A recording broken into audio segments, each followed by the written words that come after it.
श्री कृष्ण गोविंद हरे मुरारी, हे नाथ नारायण वासुदेव।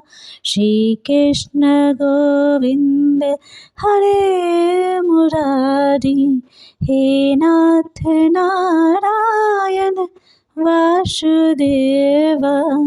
एकमात्र स्वामी सखा हमारे, एकमात्र स्वामी सखा हमारे, हे नाथ नारायण वासुदेव।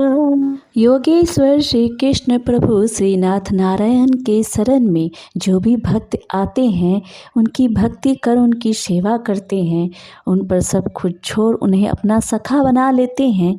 प्रभु उनकी हर इच्छा पूर्ण करते हैं, हर उलझन को पल में सुलझा देते हैं। जिस प्रकार श्री कृष्ण प्रभु ने अपने शरण में आए अर्जुन की दुविधा का हल एक चुटकी में ही कर दिया, गीता उपदेश के माध्यम से अपने कर्तव्यों का पालन करने का ज्ञान दिया, ठीक उसी प्रकार हम सभी के लिए भी श्रीमद् भगवत गीता जीवन निर्वाह के लिए अत्यंत महत्वपूर्ण ग्रंथ है। गीता अर्थात श्रीमद् भगवत गीता, जिसमें धर्म, कर्म, नीति, सफलता, सुख का राज छिपा है।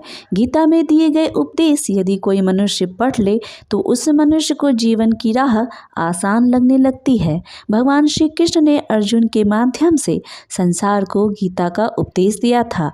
कहते हैं कि गीता में जीवन की हर परेशानी का हल मिल जाता है।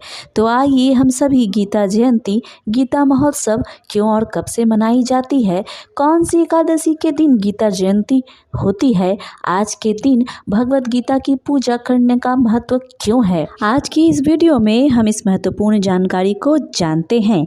आइए आज हम सभी इस महोत्सव में भाग लें। इस पर्व को हर पर्व की तरह हम हिंदू भाई बहन मिलकर हर्षोल्लास के साथ मनाएं। वैसे तो आपको बता दें कि हिंदुओं का धार्मिक ग्रंथ श्रीमद् भगवत गीता केवल हमारे देश में ही नहीं बल्कि विदेशों में भी काफ़ी लोकप्रिय है।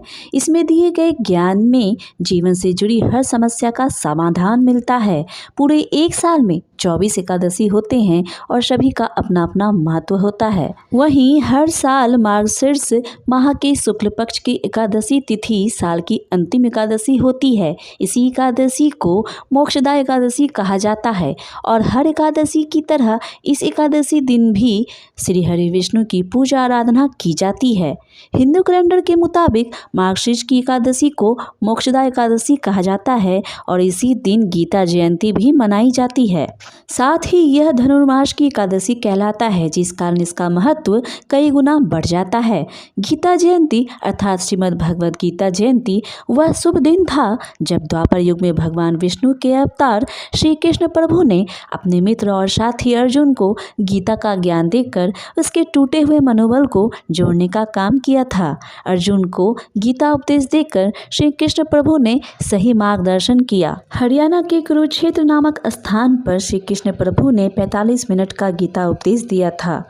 इसलिए इस दिन को हम सभी गीता, जिसे श्रीमद् भगवत गीता भी कहा जाता है, उस दिन को गीता जयंती के रूप में मनाते हैं।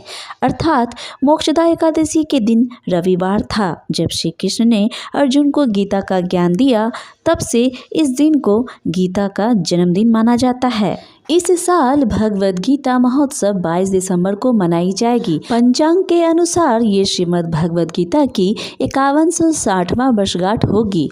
गीता महोत्सव एक कार्यक्रम है जो श्रीमद् भगवत गीता उपदेश की तिथि से संबंधित है। इस दिन हिंदुओं के पवित्र ग्रंथ श्रीमद् भगवत गीता के जन्मदिन के शुभ अवसर पर श्रीमद् भगवत गीता का पढ़ना शुभ होता है। कहा जाता है कि इस मोक्षदा एकादशी के दिन श्री हरि विष्णु की पूजा तो करनी ही चाहिए, साथ ही गीता जन्म उत्सव भी मनाना चाहिए, अर्थात गीता की पूजा करनी चाहिए। धार्मिक मान्यताओं के अनुसार इस दिन श्रीमद् भगवत गीता के दर्शन मात्र से ही व्यक्ति के समस्त दुखों का नाश हो जाता है। इसलिए संभव हो तो श्रीमद् भगवत गीता के श्लोकों का वाचन करना चाहिए, जो बेहद शुभ होता है।